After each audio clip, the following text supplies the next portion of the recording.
बहू जरा जल्दी जल्दी सामान पैक कर, बारात के निकलने का वक्त हो गया है। माँ जी सारा सामान पैक हो गया है, अब तो बस मुझे मेरी देवरानी का इंतजार है। आप देखना, जब मेरी देवरानी आएगी ना तो हम दोनों देवरानी जेठानी नहीं बल्कि बहनों की तरह रहेंगी। सभी लोग जल्दी जल्दी सारी तैयारियां खत्म करते हैं और बारात लेकर निकल जाते हैं।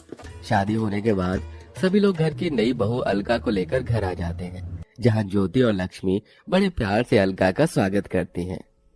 ओह गॉड, इतनी ज्यादा गर्मी है यहाँ, मेरा तो दम घुट रहा है। मेरा रूम कहाँ है, मुझे चेंज करना है। आओ अलका, मैं तुम्हें तुम्हारे कमरे में ले चलती हूँ। अलका कमरे में जाते ही अपनी शादी का जोड़ा उतार कर अपने कंफर्ट के कपड़े पहनकर सीधा लेट जाती है, जिसे देख ज्योति को थोड़ा अजीब लगता है, लेकिन वो कुछ नहीं कहती। अलका की शादी भले ही एक मिडिल क्लास फैमिली में हुई थी, लेकिन अलका काफी अमीर घर से थी, इसलिए वो अपने पापा से कहकर 2 एसी मंगवा लेती है, जिसमें से एक एसी तो वो अपने कमरे में और एक एसी अपनी सास के कमरे में लगवाती है। अलका बहू, ये मेरे कमरे में एसी कब लगा और किसने लगाया ये एसी? माँ जी, मैंने लगवाया है आपके कमरे में एसी। वो क्या है ना, गर्मी का मौसम शुरू हो चुका है और इतनी गर्मी में आपको बिना एसी के काफी प्रॉब्लम होती होगी ना। किसी की नजर ना लगे मेरी बहू को, आते ही मेरा कितना ख्याल रख रही है। मुझे परेशानी ना हो इसलिए मेरे कमरे में एसी भी लगवा दिया।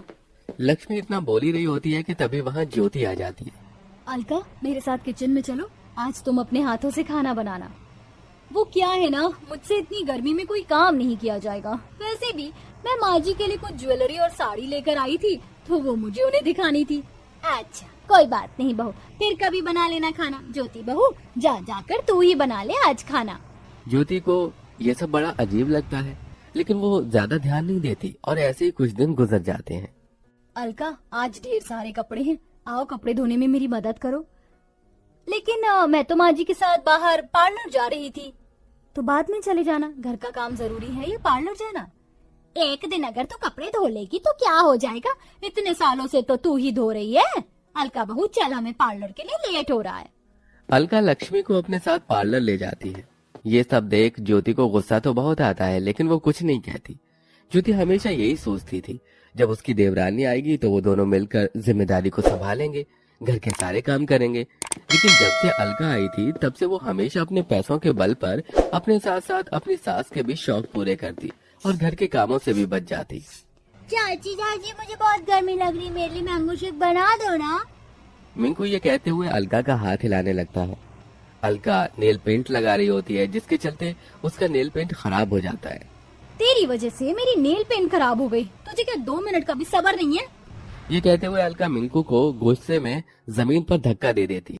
मिंकू के चिल्लाने की आवाज को सुनकर सभी लोग वहाँ आ जाते हैं। मिंकू, तू ठीक तो है ना? अलका, तुम्हारा दिमाग तो नहीं खराब हो गया? तुम्हारी हिम्मत कैसे हुई मेरे बेटे को धक्का देने की? एक तो जब से आई हो महारानियों की तरह दिन भर आराम करती रहती हो, आज तक घर के किसी भी काम को हाथ नहीं लगाया। इतनी गर्मी में भी मैं ही नौकरानियों की तरह काम करती हूँ। तुम्हारी इतनी हिम्मत कि तुमने मुझसे इस तरह से बात की।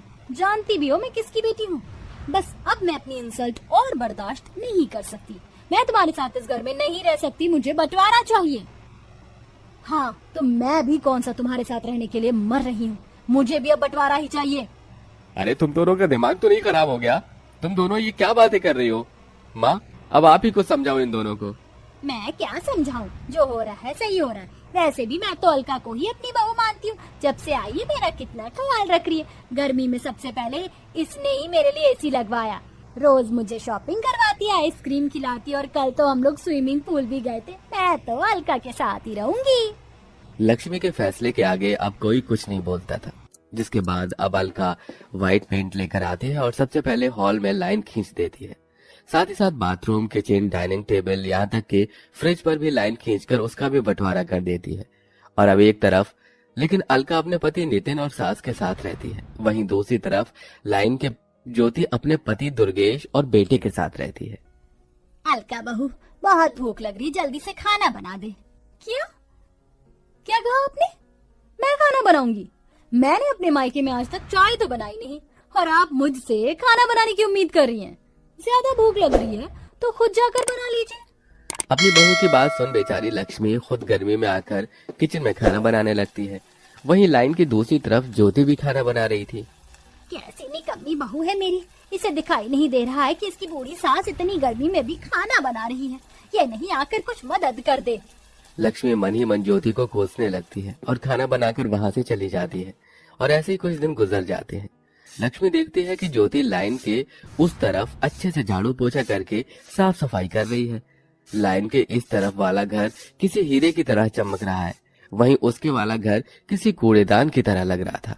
अलका बहू उठ जा, पूरे घर की सफाई कर दे। पूरे घर में कचरा फैला हुआ है। तू बहू है इस घर की, ये सब तेरा काम है। माँ जी, तो आप भी इस घर की बहू ही हैं। उठिए और जाकर साफ सफाई करिए।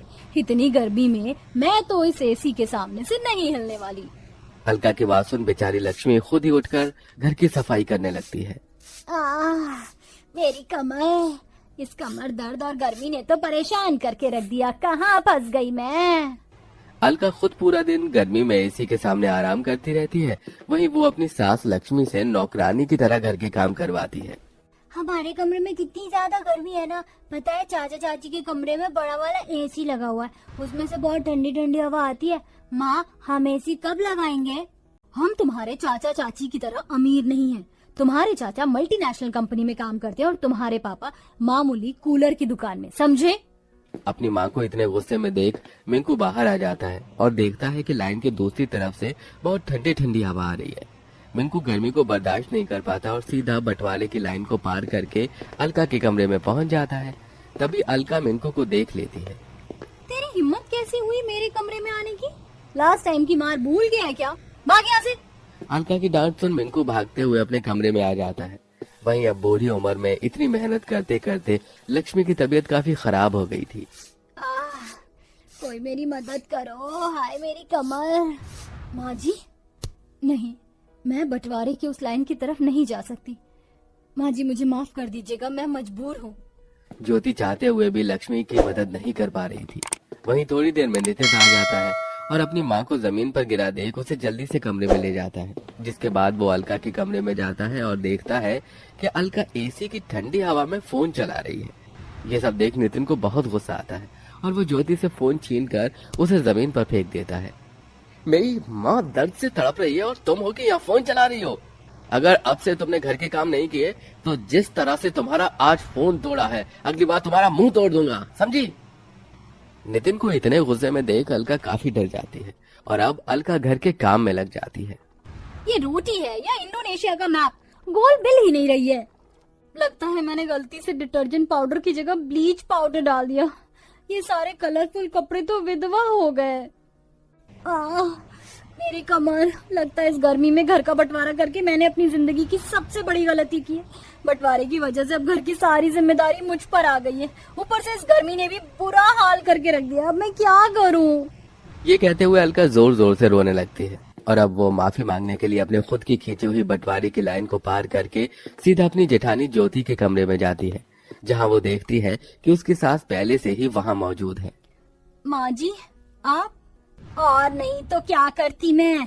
घर की बड़ी होने के नाते मुझे इस बंटवारे को रोकना चाहिए था, लेकिन तेरी अमीरी की चकाचौंध ने तो मुझे अंधा करके रख दिया था।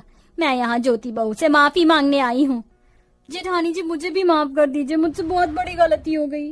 देवरानी जेठानी में घर का बंटवारा करके मैंने बहुत बड़ा पाप किया है, लेकिन अब मुझे मेरी गलती का एहसास हो गया है। नहीं, मैं तुम्हें इतनी आसानी से माफ नहीं कर सकती। भगवान के लिए हम दोनों को माफ कर दे बहू, हमसे बहुत बड़ी गलती हो गई है। माँ जी, ये आप क्या कर रही हैं? आप मेरे सामने हाथ मत जोड़िए। ज्योति अपनी सास और देवरानी को अपनी अपनी गलतियों का एहसास होता देख उन्हें माफ कर देती है, जिसके बाद अब दोनों देवरानी जेठानी मिलकर घर की जिम्मेदारियों को उठाते हैं और मिलजुल कर सारे काम करते हैं और सब लोग हंसी खुशी रहते हैं।